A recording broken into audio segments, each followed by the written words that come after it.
तो बच्चों coefficient of viscosity क्या था कि कोई भी लिक्विड जब फ्लो करता है तो डिफरेंट लेयर की फॉर्म में करता है, और वो लेयर एक दूसरे के ऊपर एक ड्रैगिंग फोर्स वर्क करता है उनके ऊपर, जो वेलोसिटी की अपोजिट डायरेक्शन में लगता है।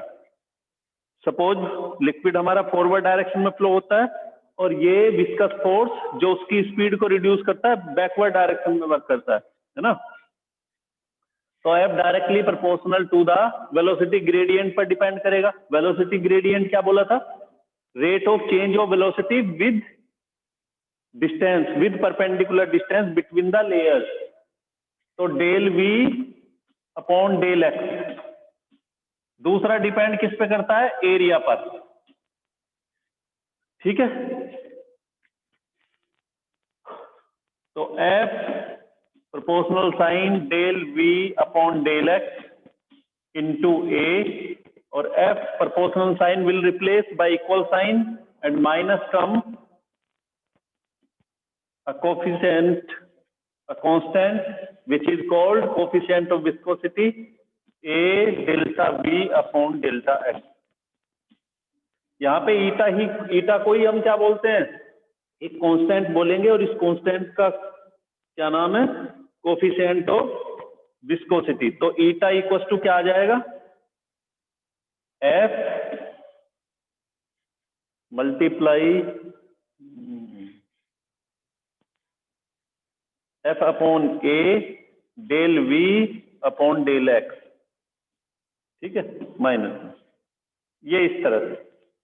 तो देखो बच्चों कोफिशिएंट ऑफ विस्कोसिटी क्या हुआ? Eta equal to F upon A del V upon del X. अगर इसका डायमेंशनल फॉर्मूला हम डिस्कस करें तो एफ का कितना हो जाएगा? M L T minus two. M L inverse T inverse होता है वैसे, एफ का क्या होगा? M L T minus two. A का एल टू और इसका एल टी। देखो वेलोसिटी का एल टी इनवर्स और अपॉन में डिस्टेंस है एल, तो ये कैंसल, नीचे वाला इस एल से ये स्क्वायर कैंसिल, तो क्या आएगा? इक्वल्स टू एम, एम बचता है, नीचे से एम ऊपर आएगा, नीचे से एल ऊपर आएगा इनवर्स, और एक ये टी इनवर्स यहाँ माइनस टू है, ये M L inverse T inverse. ये हमारा डायमेंशनल फॉर्मूला आ जाता है इस तरह से। तो क्या होगा? Dragging force applied per unit area with unit velocity gradient between the layers, है ना, is called coefficient of viscosity. अब इसकी ये तो यूनिट क्या होंगी, फिर से समझो। एक लिक्विड लेयर की फॉर्म में फ्लो होता है, उसकी लेयर के बीच एक ड्रैगिंग फोर्स वर्क करता है, विस्कस फोर्स वर्क करता है, which reduces the speed of the velocity of liquid. तो डिपेंड किस पे करेगा विस्कस फोर्स? वेलोसिटी ग्रेडियंट पर, एरिया पर, कंबाइन करते हैं, इस तरह से हमें ये फॉर्मूला मिल जाता है। इसमें एक चीज और बच्चों कई बार आ जाता है, डिफरेंस बिटवीन द, अच्छा एक बात और कल मैं देखा था,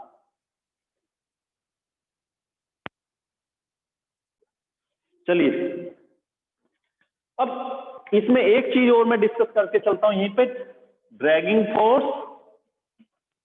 या विस्कस फोर्स हम इसे बोलते हैं, ड्रैगिंग फोर्स या विस्कस फोर्स, विस्कस फोर्स और दूसरा फ्रिक्शन, दोनों में क्या डिफरेंस है? देखो ये किस पे डिपेंड करता है? वेलोसिटी ग्रेडियंट पर। किस पे डिपेंड करता है? एरिया पर। ये डिपेंड करता है वेलोसिटी ग्रेडियंट, किस पे डिपेंड करता है? एरिया पर। लेकिन यहां ये उनके बीच की वेलोसिटी ग्रेडियंट पर डिपेंड नहीं करता। हालांकि ऐसा कोई सिंबल नहीं होता, जैसे मैंने बोला ये डिपेंड नहीं करता, एरिया पे डिपेंड नहीं करता, याद आ रहा होगा बच्चों को। डिपेंड किस पे करता था? नॉर्मल रिएक्शन पर, है ना, नॉर्मल रिएक्शन एन पर, या आर जिसको बोला था, ये उस पर नहीं करता कि एक लेयर के ऊपर कितना वजन आ रहा है, ये उस पर डिपेंड नहीं करता। तो जो यहां पे डिपेंड करता है वो वहां नहीं करता, जो वहां करता है वो यहां नहीं करता। ये दोनों का डिफरेंस है, इसे याद रखना। कई बार आ जाता है compare the friction force and viscous force. चलिए, इसके बाद यूनिट क्या होती है, कोफिशिएंट ऑफ विस्कोसिटी की यूनिट के बारे में डिस्कस करेंगे। तो यूनिट देखो क्या क्या होंगी। एसआई यूनिट, सबसे पहले एसआई यूनिट। तो एसआई यूनिट क्या होगी बच्चों, न्यूटन पर मीटर स्क्वायर, और ये मीटर पर सेकंड अपॉन मीटर। मीटर से मीटर कैंसल, क्या आएगा, न्यूटन मीटर -2, और ये नीचे से ऊपर जाएगा सेकंड, तो न्यूटन सेकंड पर मीटर स्क्वायर, ये आ गई। दूसरा होता है पोइजली।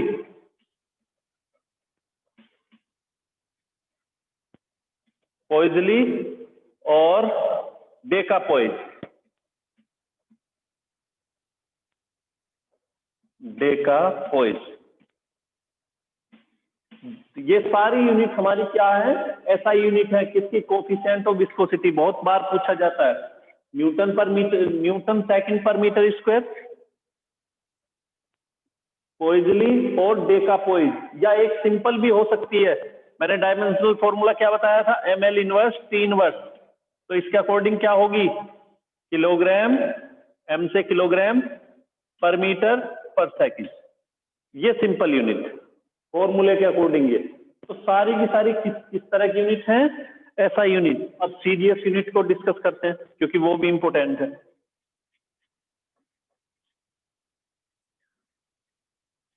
ये किसकी यूनिट की बात कर रहे हैं बच्चों, ईटा, कोफिशिएंट ऑफ विस्कोसिटी। ईटा से रिप्रेजेंट करते हैं, एन को ऐसे बनाते हो, बस इसमें क्या करना है, एन ना बना के ऐसे थोड़ा सा देखो।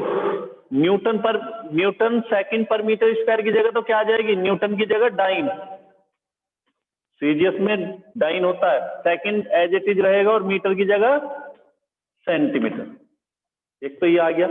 किलोग्राम मीटर पर सेकंड, इसकी जगह क्या आएगी, ग्राम।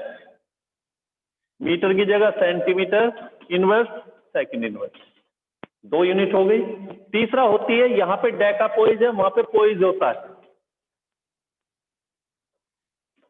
पोइज किसमें, सीजीएस सिस्टम में। सीजीएस सिस्टम में कोफिशिएंट ऑफ विस्कोसिटी की ये यूनिट है। और 1 डेकापोइज इक्वल्स टू 10 पोइज। 10 पोइज, याद रखना। सर ये ग्राम पर सेंटीमीटर सेकंड कैसे आया? देखो यहाँ पे ऐसा यूनिट किलोग्राम पर मीटर पर सेकंड। अब किलोग्राम की जगह सीजीएस में क्या है, ग्राम। मीटर की जगह सेंटीमीटर, और टाइम की तो सब में सेकंड ही होती है। ठीक है, इस तरह। चलिए नेक्स्ट टॉपिक।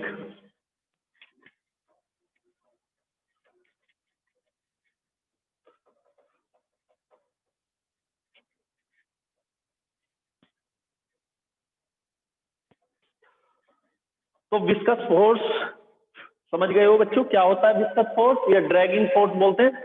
कि किसी भी लिक्विड की टू लेयर्स के बीच में एक अपोजिट डायरेक्शन में फोर्स लगती है, जो उसकी स्पीड को रिड्यूस करती है। जैसे ऊपर वाली आ गया, तो ये इसके ऊपर इस डायरेक्शन में यहाँ पे बैकवर्ड लगता है लेयर के ऊपर, दैट इज ड्रैगिंग फोर्स या विस्कस फोर्स। यूनिट इसकी भी न्यूटन होगी। इसके बाद नेक्स्ट टॉपिक है बच्चों हमारा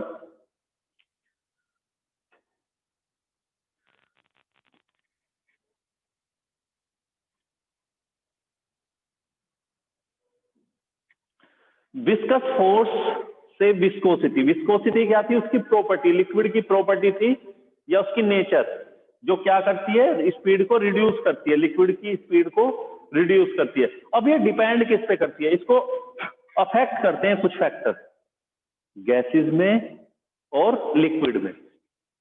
तो अगर हम कुछ फैक्टर है, देखो टेम्परेचर, प्रेशर। तो टेम्परेचर बढ़ाने से क्या विस्कोसिटी बढ़ेगी, है ना, विस्कोसिटी फैक्टर्स, टेम्परेचर, प्रेशर।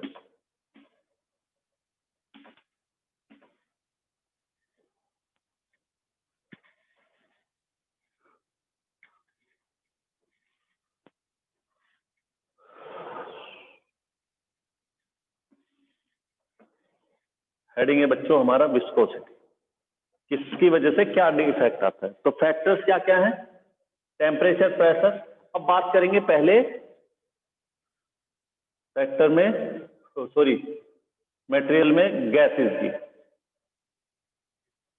और लिक्विड्स। चलो लिक्विड ले। अब देखो लिक्विड में टेम्परेचर इंक्रीज अगर होगा, हम दोनों को इंक्रीज वे में ले रहा हूं मैं, टेम्परेचर अगर दोनों को अगर इंक्रीज करते हैं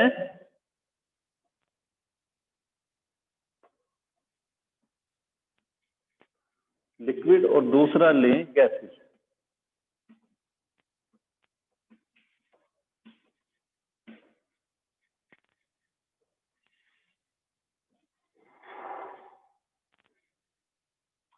तो देखो अगर तुम टेम्परेचर बढ़ाते हो खुद डेली लाइफ में, कोई कंफ्यूजन नहीं, और मान के चलो हनी है, जैम है, सॉस है, अगर उसे गर्म करते हैं तो क्या होगा, बोतल से जल्दी निकलेगा या देर से निकलेगा, जरा सोचो।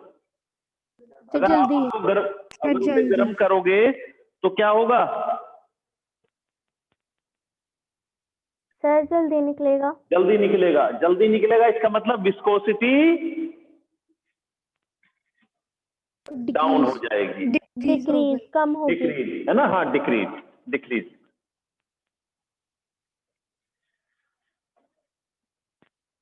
डिक्रीज होगी। और प्रेशर अगर बढ़ा दें, मान के चलो जैम है और जैम के ऊपर प्रेशर और बढ़ाते हैं, फिर क्या होगा, इंक्रीज। ये इंक्रीज। ठीक, अब यहां से याद रखना ये इंक्रीज। अब गैसेस के लिए आए, गैसेस में अगर हम देखो, यहां डिपेंड करता है जो विस्कोसिटी होती है गैसेस में, वो डिपेंड करती है डिफ्यूजन पर। डिफ्यूज समझते हो कि दो चीजें, दो तरह की गैस या उसके पार्टिकल एक साथ मर्ज हो जाए, एक साथ कंबाइन हो जाए। तो जितना ज्यादा टेम्परेचर बढ़ाते हैं, ये बोलते हैं कि उतना जल्दी से वो मर्ज होती है, और मर्ज जल्दी होगी तो क्या होगा, विस्कोसिटी इंक्रीज होगी, इसमें इंक्रीज होती है। और प्रेशर में नो इफेक्ट, कोई इफेक्ट नहीं आता। गैस के ऊपर आप प्रेशर बढ़ाओ घटाओ, उससे उसकी विस्कोसिटी में कोई चेंज नहीं आता, याद रखना। चलिए इसके बाद आता है हमारा टॉपिक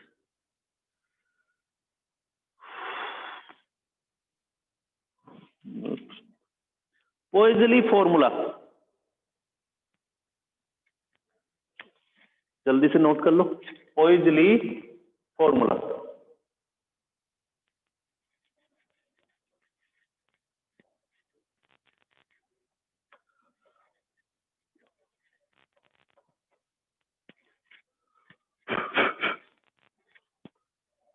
अब ये क्या होता है,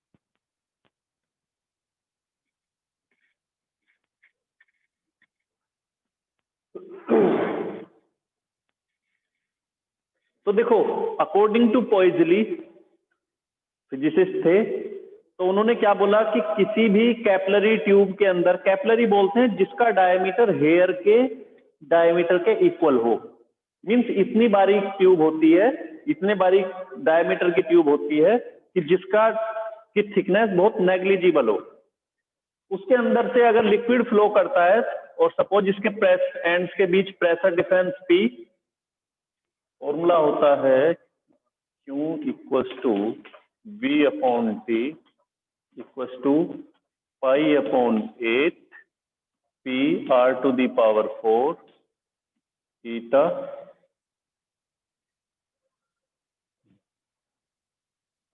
ईटा T eta L, sorry T नहीं एल, मान के चलो कोई ट्यूब हमारी एल लेंथ का है, कैपिलरी ट्यूब जिसका डायमीटर बहुत कम है, और दोनों एंड के बीच सपोज यहाँ पे प्रेशर P1, यहाँ पे प्रेशर P2, तो प्रेशर डिफरेंस कितना हो गया एंड के बीच P, रेडियस सपोज इसकी कितना है R, या डायमीटर D की टर्म में ले ले, है ना, इस तरह से।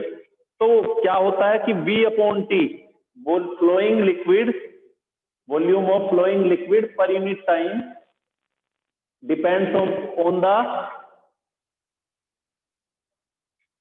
Pressure difference across its end radius and the length of the tube, इसके अकॉर्डिंग इनवर्सली प्रोपोर्शनल में। तो हमारा सपोज मैंने क्या बोला कि P2 माइनस यहाँ पे P1 है और P equal to P2 minus P1, ये हमारा डिफरेंस, इसको हमने P कंसीडर किया R। तो क्या होगा, देखो कितना लिक्विड फ्लो करता है ट्यूब के अंदर से, उसकी वॉल्यूम सपोज 1 लीटर 2 लीटर, पर यूनिट टाइम के अंदर कितना फ्लो करता है, तो किस तरह से निकालोगे, डिपेंड्स अपॉन, और उसको बोल दिया हमने suppose rate of flow of liquid per unit time, Q से रिप्रेजेंट करते हैं, rate of flow of liquid को सपोज हम क्यों से रिप्रेजेंट करते हैं, तो Q directly proportional to the P, inversely proportional, sorry directly proportional R to the power 4 और inversely proportional 1/L and eta 1/ईटा, इन सब के ऊपर, और सबको कंबाइंड करते हैं और इक्वल साइन आएगा और एक कांस्टेंट आता है π/8, और ये फॉर्मूला तुम देख रहे हो इस तरह। सर रेडियस वाला समझा दीजिए दोबारा। देखो बच्चों, हमारे पास एक ट्यूब है, ठीक, इस ट्यूब के अंदर से कोई लिक्विड फ्लो होती है, कितना लिक्विड फ्लो होगी वो डिपेंड करेगा। अब ये लिक्विड अगर देखो, वो हम मोटर चलाते हैं, मोटर चलाते टाइम अगर आप उसी मोटर से, उसी पंप से आप मोटर को फ्लो कराते हो, घर में तो मोटर ही करते हैं, लेकिन बाय चांस उसी मोटर से आप हनी या किसी दूसरे लिक्विड को फ्लो कराएं, जैसे तुमने देखा होगा मिल्क, है ना, तो जहां फैक्ट्री होती है दूध की, वहां पंपिंग से ही, क्योंकि वहां 1 लीटर नहीं पता नहीं कितने कितने हजार लीटर दूध आता है, तो वहां पंपिंग से ही करना होता है होगा। तो अगर उस लिक्विड दूध के कंपेयर में हम वाटर को यूज करें तो उसकी क्वांटिटी ज्यादा फिल कर होगी, क्योंकि मिल्क की थोड़ी सी विस्कोसिटी ज्यादा होती है। क्यों ज्यादा होती है उसका आंसर तुम्हें खुद पता है, क्योंकि उसके पार्टिकल की जो डेंसिटी है मिल्क की वो ज्यादा रहेगी, फॉर्मूला जो था तुम्हारा विस्कस फोर्स वाला। तो इस वे में तो कितना क्वांटिटी फ्लो करेगी पर यूनिट टाइम के अंदर डिपेंड किस पे करेगा कि प्रेशर डिफरेंस कितना है। अगर प्रेशर डिफरेंस कम होगा तब भी कम फ्लो करेगा, मोटर बड़ी लगाओगे प्रेशर डिफरेंस बड़ा बनेगा, पंप ज्यादा वैल्यू का लगाओगे तो प्रेशर डिफरेंस ज्यादा बनेगा, क्वांटिटी ज्यादा फ्लो होगी। दूसरा, लेंथ अगर ज्यादा होगी, अगर ट्यूब छोटी है तो ज्यादा क्वांटिटी, ट्यूब लंबी है तो भी कम क्वांटिटी फ्लो कर पाएगा, तो इनवर्सली प्रोपोर्शनल है। दूसरा, अगर लिक्विड की विस्कोसिटी ज्यादा है, अभी जैसे मैंने मिल्क वाला एग्जांपल बोला, अगर विस्कोसिटी ज्यादा होगी तो भी क्वांटिटी कम फ्लो करेगा। रेडियस जितना ज्यादा बड़ा होगा ट्यूब का उतना ज्यादा लिक्विड फ्लो करेगा। तो ये किस पे डिपेंड करता है, फोर्स पावर पर। देखो बाकी सारे इनवर्सली या डायरेक्टली प्रोपोर्शनल सीधा सीधा है, लेकिन रेडियस फैक्टर के ऊपर फोर्स पावर के ऊपर डिपेंड करता है।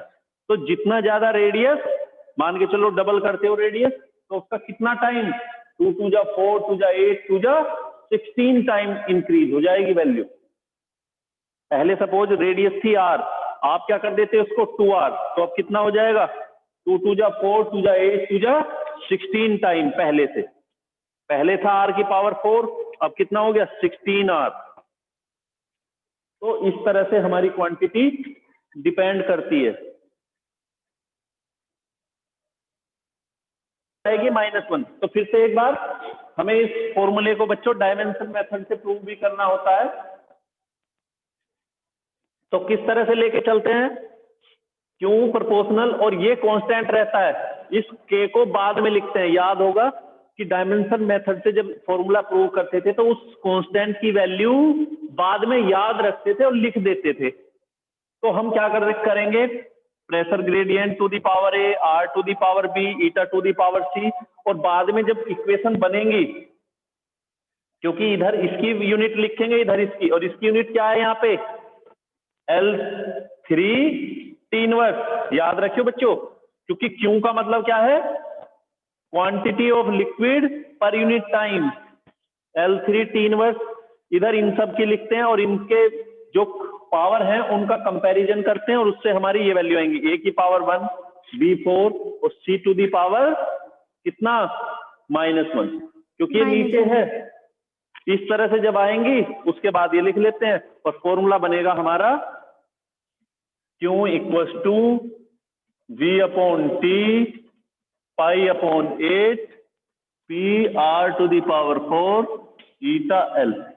ये इस तरह P और L एक साथ है तो पावर भी बने यहां। इस तरह से ये फॉर्मूला प्रूव कर लोगे, ठीक है ना। इसके बाद नेक्स्ट टॉपिक है आपका स्टोक्स लॉ। अब स्टोक्स लॉ क्या है, किसी भी लिक्विड में किसी स्फेरिकल बॉल को जब हम ड्रॉप कराते हैं तो स्टार्टिंग में उसकी वेलोसिटी कुछ इंक्रीज होती है, ये लिक्विड, और इस लिक्विड के अंदर किसी बॉल को गिराएंगे, बॉल को गिराते हैं स्फेरिकल को, तो स्टार्टिंग में उसकी स्पीड इंक्रीज होती है, लेकिन एक टाइम के बाद उसकी स्पीड फिर ज्यादा इंक्रीज नहीं होती, बल्कि क्या होती है, कांस्टेंट हो जाती है। और ऐसा कब होता है, मान के चलो लिक्विड के अंदर बॉल जब नीचे गिराओगे तो क्या होगा, एक फोर्स लगती है ड्रैगिंग फोर्स, जिसको हम बोलते हैं एफ, ड्रैगिंग फोर्स हो गया। दूसरा अपथ्रस्ट फोर्स, एक अपथ्रस्ट फोर्स भी लगती है आर्किमिडीज वाले प्रिंसिपल से, अपथ्रस्ट फोर्स बायंसी की वजह से। और तीसरा क्या होता है, इसका वेट। तो बच्चों जब हम इसको गिराते हैं, बॉल जैसे ही पानी के अंदर जाएगी पूरा का पूरा डिप कर जाएगी, तो mg और ये अपथ्रस्ट तो इक्वल एक साथ वर्क करेगा, लेकिन जैसे जैसे इसकी स्पीड बढ़ती है ये वाली फोर्स बढ़ते जाती है, लेकिन इसकी भी एक लिमिट है फिक्स, उसके बाद ये वैल्यू और नहीं बढ़ती, मींस इसकी स्पीड फिक्स हो जाती है, टर्मिनल वेलोसिटी। और जब ये कांस्टेंट स्पीड से गिरती है, maximum speed by which ball, spherical ball drop into the liquid, inside the liquid move, then this velocity is called terminal। और फॉर्मूला क्या आता है इस ड्रैगिंग फोर्स के लिए, F equal to 6 pi eta RV। ये याद रखना, F equal to 6 pi eta RV, ये ड्रैगिंग फोर्स